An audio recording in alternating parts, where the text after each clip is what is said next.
Tavs Auto TV atbalsta Sixt autonoma, pilna servisa autolīzings un auto abonēšana. Goodyear un Ignitis On, vadošais lieljaudas uzlādes tīkls Baltijā.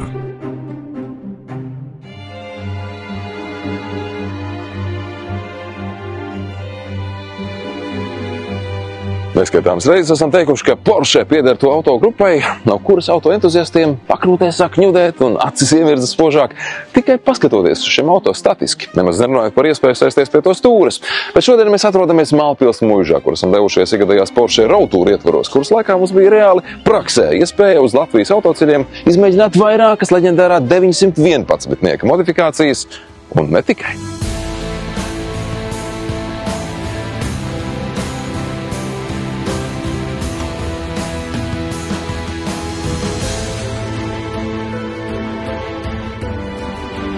Mēs vienmēr atpazīsim 911 neatkarīgi no tā, cik modeļu paudzes ir mainījušās, kādu viņam ir dzinēji. 911 tiešām būs tas īstais un vienīgais, ko var pateikt, tas ir Porsche. Jā.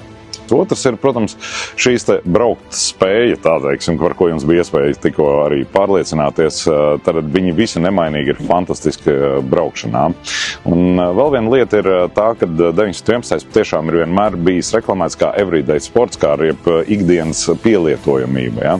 Kad šis te auto ir lietojams patiešām katru dienu un gan kā ikdienas satiksmes auto, gan kā ļoti, ļoti laba sporta mašīna. Pirmais un galvenais jaunums, par ko bija ļoti daudz runa Porsche 911 savā jaunākajā izpildījumā, ir aprīkots ar hibrīdu dzinēju. Tikai nevis parasti hibrīdu dzinēju, kurš būtu lādējams un tā tālāk, kad šis 911 hibrīdu dzinējs, viņš nav uzlādējams, viņam nav arī elektriskā distance, ko viņš var nobraukt ar elektrodzinēju, tad hibrīds ir domās tikai performancei, tad ar pātrinājumam un līdz ar to, un jaudai. Līdz ar to, tas būtu tas galvenais, laikam, jaunums un tas mērķis šodienas braucienām ir arī tas, lai visi pārliecinātos, ka tas nav tipiskais hibrīds, kāda būtu citi hibrīdu modeļi, kas ir vairāk vērsts varbūt uz ekonomiju, uz degvielas ekonomiju un tā tālāk. Šis ir tiešām performance hibrīds, kurš ir vērsts uz to, lai šī te braukšana būtu vēl baudāmāka. Ir tā, ka ir šis te hibrīds, bet tajā pašā laikā, piemēram, man aiz muguras ir Porsche GT3 versija, kurai nav nekāda elektrifikācija, arī jaunākajā savā izpildījumā viņš ir tīrs benzīna dzinējs un īstenībā pat bez turbīnām. Tā, kad es domāju, ka tas arī ir vēl viens pierādījums tam, ka šī te leģenda turpinās dzīvot tāda, kādu mēs viņu labi pazīstam.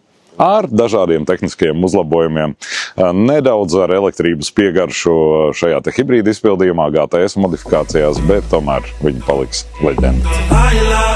911, ja tā var izteikties par viņu vienkāršākais, Carrera ir vienkāršākais modelis, viņš tik un tā sniedz unikālu braukšanas baudījumu, atšķirībā no ļoti daudziem citiem tirgu pieejamiem sporta automašīnām, jo, redziet, ļoti daudz, kas tirgu ir pieejams kā kupeja, vienkārši ar lielāku dzinēju, jaudīgāks, un tad viņš tiek saukts par sporta auto. Tad mūsu gadījumā viņš ir dzimis kā sporta auto, un tā atšķirība ir tā, ka viņš ir konstruēts uzreiz trasei, uz viņa bāzes tiek būvēts gan sacījuši automašīnas, gan GT klases automašīnas. Līdz ar to es gribu pateikt to, ka tas arī tas vienkāršākais, tas Carrera sniedz fantastisku braukšanas baudījumu, bet tā cena ir joprojām, es ieteiktu visiem noteikti apmeklēt Porsche mājaslapu un apskatījos konfiguratorā, bet jūs pārsteigs, ka tas nav tik kosmiski daudz, cik varētu iedomāties. Ja? Bet tajā pašā laikā, protams, ka modeļu gama ir ļoti plaša un tur kāpt uz augšu var bezgalīgi.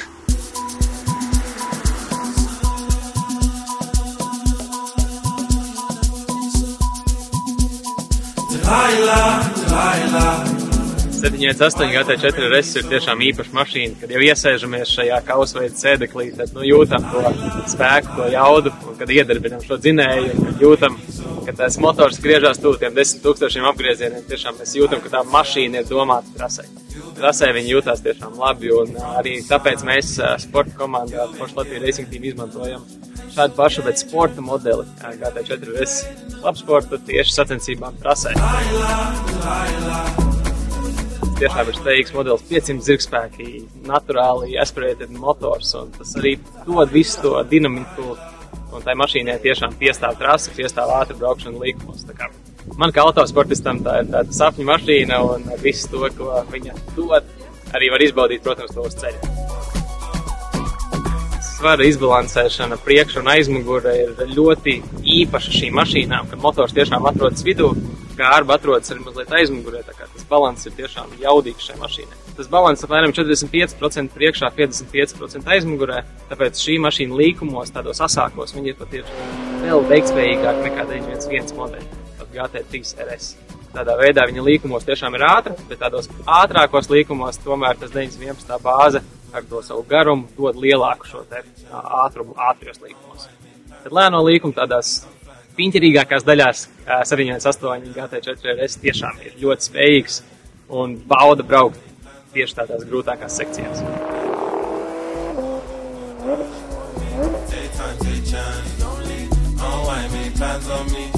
Kāds bija šis īsais, bet ļoti spilgtais izbrauciens Porsche Road Tour no Rīgas uz Malpilu atpakaļ, iepazīstot divus ģenētiski ļoti tuvus, bet tai pašā laikā atšķirīgus raksturus. Leģendāro 911 sporta automobīlu ikdienai un Porsche 718 GT4 RS ar tai superbaikam raksturīgu skaņu un tehniskiem dotumiem, kas gluži mierīgi atļaut jums ar to arī doties sacīkšu trasē. Paldies, ka bijāt ar mums kopā un tiekamies Tavs Auto TV. Tavs Auto TV atbalsta Sixt autonoma, pilna servisa auto leasings un auto abonēšana. Goodyear un Ignitis On, vadošais lieljaudas uzlādes tīkls Baltijā.